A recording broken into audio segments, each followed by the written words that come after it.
alors Mohamed Yafa ñu ngi lay nuyu. ñu ngi lay fay. alors tey da ngaa ñëw bokk ci forum boo xamante ni moom moo di la première édition du forum sur la compétitivité parce qu'on parle du port autonome de Dakar, premier forum sur le développement durable du transport maritime surtout au Sénégal. Aujourd'hui, quel est votre bon sentiment nga njëkk a am par rapport à ce forum là boo xamante ni ça parle du développement durable et de la transformation maritime des transports logistiques. En tout cas jërëjëf maa ngi leen di sant leen gërëm yéen yëpp tey sentiment maa mooy fierté mbégte lii mbir la boo xamante ne yaakaar naa ni fierté la pour le Sénégal mais plutôt pour l'Afrique entière parce que tey lii moo ñu manqué lu ñu manqué mooy tenir des forums yoo xamante ne vraiment dinañ ci mën a liggéey waxtaan ci ak ay experts yoo xamante ne ñoom xam nañu lu jëm ci wàllum géej mais xam nañu également ci lépp loo xamante ne moo jëm ci wàllum économie maritime pour que ñu mën a xool ensemble nuñ ci mën a waxtaanee ba ko mën a développer mais également ñu mën a dem en compétition voilà par rapport aux autres pays africains. On parle de l'économie bleue boo waxee économie bleue maanaam géej ak lépp loo xamante ni moo ci wundu tey jii nii Sénégal ban profil la mën a tirer ci économie maritime boobu. Profil bu Sénégal mën a tirer d'abord je pense que avant que ñuy wax ci wàllum profil d'abord lu Sénégal war a def d'abord mooy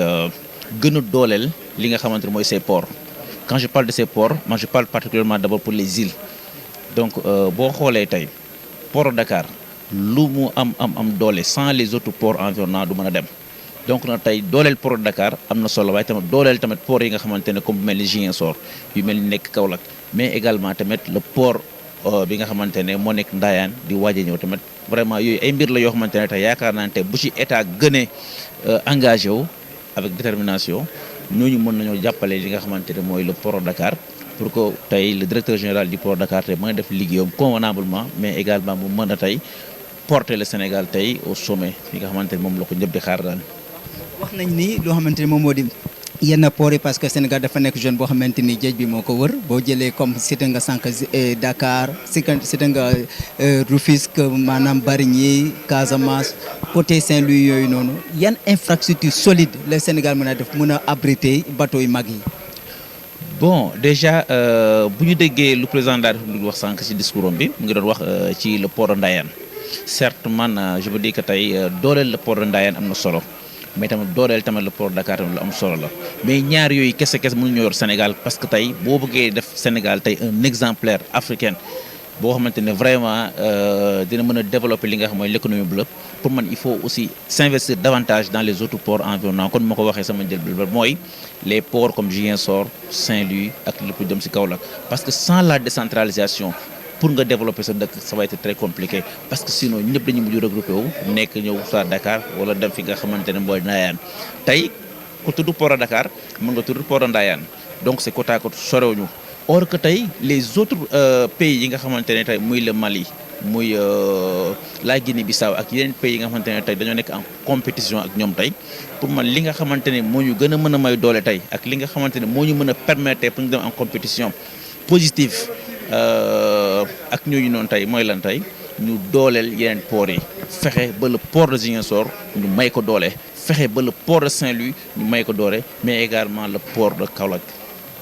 700 milliards 2022 ba 2024 maanaam 2 à 3 ans tuuti na wala bëri na par rapport loo xamante ne le port de Dakar dugal ci économie nationale. non mënuñoo wax ne kii tuuti na parce que yaakaar naa ne c'est des faits très rares. tey port Dakar tey avec son DG Waly Diouf Bodian liggéey na loo xamante ne yaakaar naa ne tey buñ ko amoon bu njëkk ba maanaam port bi dépassé na fii largement parce que lu ñuy wax mooy il faut agir avec conviction il faut vraiment qu'il y ait de la détermination et de l'engagement mais surtout la vision tey moom bu liggéeyee en collaboration avec les autres ports yi nga xamante ne ñoo nekk dans les autres régions tey mën na may port bu doole mais tamit luy gën a may port doole mooy lan une ouverture tey au niveau africain surtout en Afrique de l'Ouest on a parlé du Congo de la Côte d'Ivoire mais également du Bénin tey Sénégal tey su bëggee am doole ci portam tey il faut que mu am ouverture africaine bi nga xamante ne tey nit ñi dañ leen mën a voilà gën a bàyyi xel mais tam mu nekk une référence boo xamante ne tey nit ñi dañ mën a di jàllale seen i marchandises seen i conteneurs mais tam les multinationaux am su ñun yaakaar mais sans le dragage de nos ports sans également tey ñu yokk tey li nga xamante mooy suñu capacité d'accueil yi pour que port Dakar doon lu mu war a doon wala am recette bi nga xam ne moom la gën a soxla dina xaw a compliqué tey il faudrait que tamit ñu gën a investir ci wàllum infrastructure dooleel port yi may leen doole mais gën a encore élargir li nga xamante ne mooy suñu pont d'accueil yi. Par rapport à cette ouverture africaine, peut-être dernière question là, gisoon nañu ay jamono Sénégal dafa couper le pont avec le Mali, un pays boo xamante ne pays frère la woon na daanaka bu ñu amoon ay tensions politiques manque à gagner boobu noonu Sénégal nan la ko mën a fàtte dans les années à venir. Erreur gënu ko rëy pour man même si dañoo bokk ci Union africaine mais bokk ci li nga xamante ne mooy CEDEAO mais pour man y a des décisions impopulaires yoo xamante ne tey bu ko état di jël tey war na mën a consulter li nga xamante ne mooy sa population surtout l'Assemblée nationale comme ni ñu ko waxee bu dee tamit dem nga ba xam ne yow mënoo consulter Assemblée nationale mais nga jéem a consulter li nga xam ne mooy experts yi mais surtout sa cabinet balaa nga jël décision yi. Parce que tey boo fermer tey la frontière avec le Mali un pays voisin un pays frère parce que tey qui part du Mali part du Sénégal parce qu'il y avait d'abord la fédération du Mali avant donc nag je ne comprends pas nan la état mën a fermer tey li nga xamante nangu bokk si ñi nga xam ne fermer frontières yi d'autant plus que yow am nga un manque à gagner bi nga xamante ne tey lu ci ëpp Mali yow lay collaborer pour que mën a jël ay marchandises mais jàll fi ces ports conteneurs bàyyi yeneen dëkk yëpp donc bu la kooku contourner tey non seulement moom dina perte benn côté mais yow Sénégal li ngay perte mu ëpp solo war ko ñun population bi on n'est pas en guerre contre le Mali cette guerre au Mali mbir la boo xamante ne bon ñun yëpp tey métti nañu tey te bu ñu sañoon tey vraiment mu nekk loo xamante dañ ko teg ci suuf parce que tey lu taal Mali mën naa taal Sénégal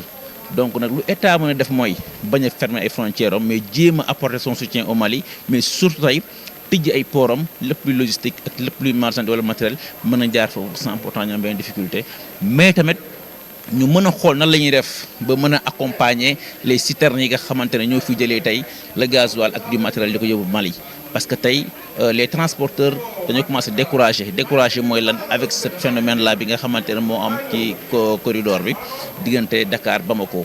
parce que tey ku yor sa investissement tey wala nga jënd say matériel tey war ko yóbbu Mali ci yoon bi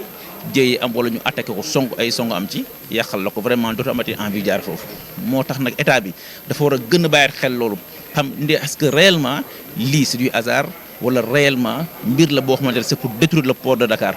parce que tey Sénégal nekkoon na référence mais qu'est-ce qui a fait que tey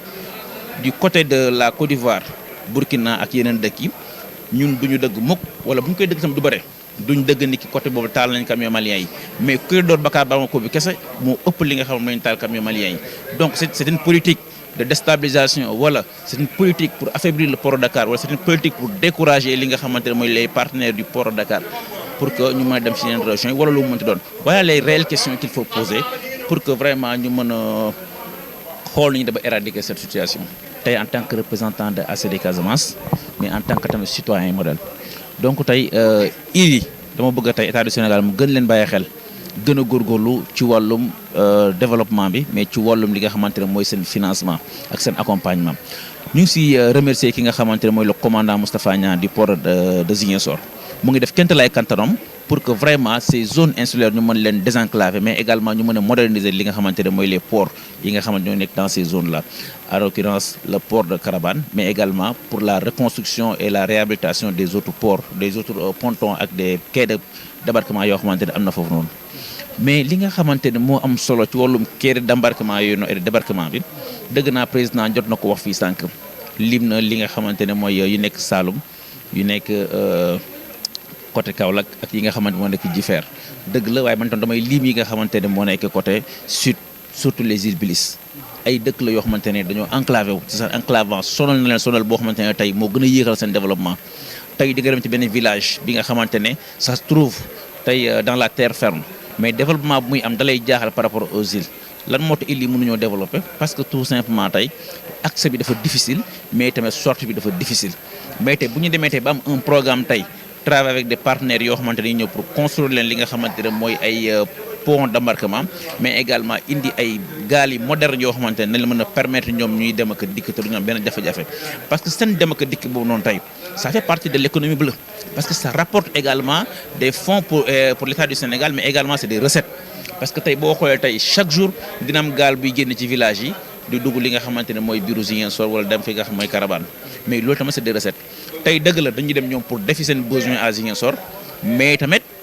également dañuy dem pour yóbbu li nga xamante mooy seen i marchandises mais yóbbu tamit li nga xam mooy seen maladie imaginez tey dëkk bi nga xamante ne tey amul pont wala amul tey quai d'embarquement tey nga war a am benn malade wala am ay marchandises wala am li nga xamante ne tey mooy un événement nga war a transporter tey